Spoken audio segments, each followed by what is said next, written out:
Kagulat World, sa panahong maraming Pinoy hoop fans ang nagtatanong kung sino ang susunod sa yapak ni Kai Soto at AJ Edu sa global basketball arena, isang pangalan ang lumilitaw, Kevin Cuyambao. Pero sa halip na dumaan sa tradisyonal na ruta ng pagpasok sa PBA o agad na maglaro sa Japan, Korea, pinili ni Kevin ang mas tahimik pero mas matarik na daan. Isang all-out training commitment sa Estados Unidos, partikular sa Sacramento, California, bilang paghahanda sa potensyal na NBA entry sa pamamagitan ng G League, Summer League o undrafted free agent path.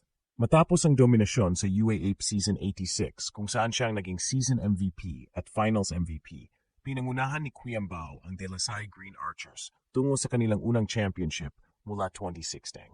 Sa halip na i-capitalize ang kanyang collegiate fame sa local endorsements o pro league sa Asia, agad niyang pinutol ang kanyang bakasyon para lumipad papuntang US noong early July 2025. Ayon mismo sa panayam niya sa spin.ph June 2025, sinabi niya, "Mag-isa lang ako. Hopefully, good things will happen. Right now, I'm preparing as hard as I can."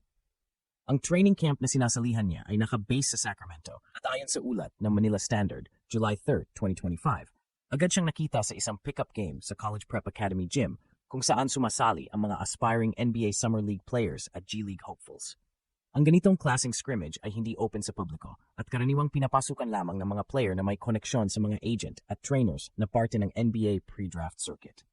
Dagdag pa rito, binanggit ni Kevin sa Philstar na layunin niyang maipakita ang kanyang kakayahan sa mga scouts at magkaroon ng oportunidad na makasali sa NBA Summer League, kahit bilang walk-on player. Bukod dito, may posibilidad daw na makipag-ugnayan siya kay Jimmy Alapag, assistant coach ng Sacramento Kings at dating Gilas captain na maaring magsilbing mentor sa kanyang NBA pursuit. Ang hakbang na ito ni Kevin ay hindi basta impulsive decision. Isa itong long-term developmental strategy. Sa halip na agad pumasok sa pro leagues kung saan limitado ang development minutes para sa mga rookies, pinili niyang mag-invest sa sarili niyang skill set. Sa kasalukuyang global basketball landscape, maraming undrafted or overlooked players ang gumagamit ng Summer League exposure at G League showcases bilang platform, tulad ni Jose Alvarado, Duncan Robinson at Alex Caruso, na pawang galing sa hindi top-tier draft position. Si Kevin, sa kanyang taas, 6-court vision and improving perimeter shooting, ay may mold ng isang modern stretch 4, isang highly coveted role sa NBA at G League rotation. Ngunit dahil sa kakulangan pa sa elite-level athleticism at in-game experience laban sa NBA-caliber opponents, makatuwirang dumaan siya sa masinsinang training program bago subukang tumawid sa pro level sa US. Sa susunod na bahagi, susuriin natin kung paano idinisenyo ang kanyang training program, sino ang mga actual na trainers na nagtatrabaho sa kanya, at kung anong mga skill metrics ang inaasahang i-develop para maging competitive siya sa G League combined level.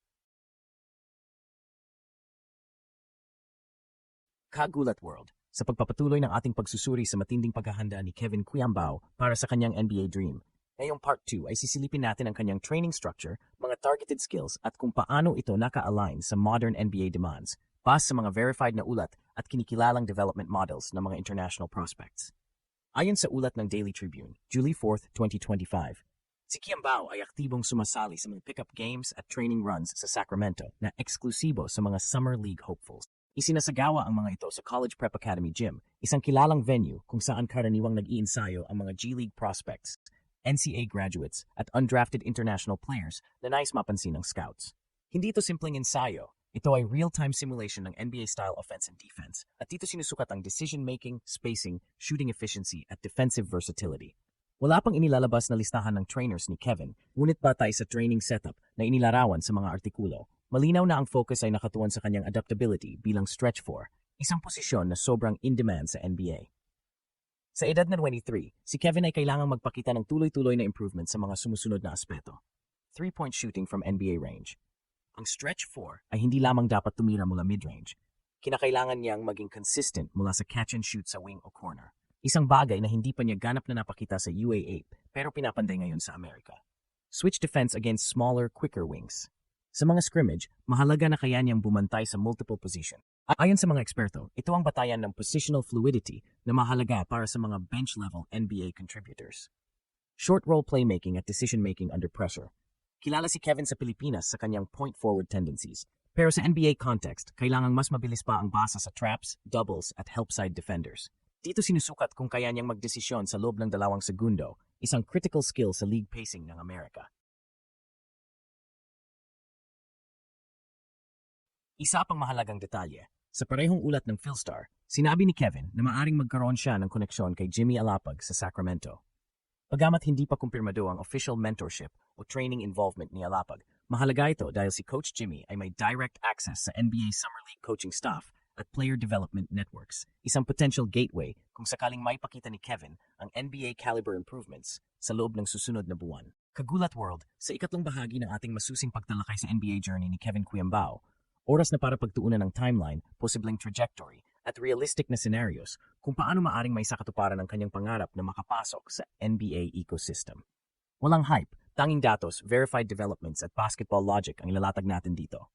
Batay sa kumpirmadong ulat mula sa Manila Standard, July 3, 25 at Daily Tribune, July 4, 2025, si Kuyambao ay kasalukuyang nasa Sacramento bilang bahagi ng kanyang training program. Ayon sa parehong sources, wala pa siyang official slot sa 5 NBA Summer League team, ngunit aktibo siyang lumalahok sa mga pickup runs at scrimmage games kung saan madalas nagmi-mix ang mga hopefuls, free agents, at invited players. Ang mga ganitong private runs ay ina-attendan din ng scouts mula sa NBA at G League teams na naghahanap ng developmental gems para sa training camp invites. Dahil ang NBA Summer League 2025 ay magsisimula sa July 10 sa Las Vegas, ang window para makuha si Kuyambao sa opisyal na lineup ay napakaliit na, ngunit hindi imposible. May mga pagkakataon sa nakaraan kung saan ang mga walk-in or unsigned players ay nagkaroon ng spot sa huling minuto kapag may injuries o withdrawals sa lineups. Ngunit kung hindi siya makapasok ngayong taon, ang focus ay lilipat sa susunod na realistic window. G League Open Tryouts at Exhibit 10 contracts sa Setyembre, Nobyembre 2025. Ang G League Open Tryouts ay ginaganap kada preseason ng NBA G League kung saan ang mga hindi na-draft o hindi nabigyan ng camp invite ay maaring sumali para mapansin. Kung maganda ang ipinakita ni Kevin sa mga kasalukuyang scrimmage, maaari siyang irekomenda ng kanyang trainers para rito. Kapag naimbitahan siya, ang magiging objective ay hindi agad NBA, kundi developmental placement sa training pool ng isang G League team kung saan maaari siyang mahasa sa American-style pace at physicality.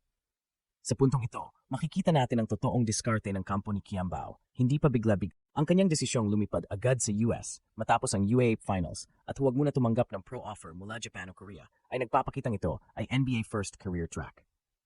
Kung tutuusin, sa Southeast Asia, bihira ang local talents na mag-skip ng PBA or B-League para lang mag-focus sa G League exposure. Mas pinipili ito ng mga African, European at Australian prospects at ngayon may Pinoy na sumusubok sa parehong daan. Wala pang kasiguraduhan sa ngayon, ngunit malinaw na si Kevin Kuyambao ay hindi umaasa lang sa tsamba o hype. Sinusunod niya ang template ng mga international long shots na naging NBA realities, exposure, adaptability, sacrifice. Kung makapagtuloy-tuloy ang kanyang progress, may posibilidad siyang sumunod sa yapak ni Kai Sotto at Jordan Clarkson, hindi bilang export star lang, kundi bilang isang Pinoy na produkto ng sariling disiplina at NBA-level determination.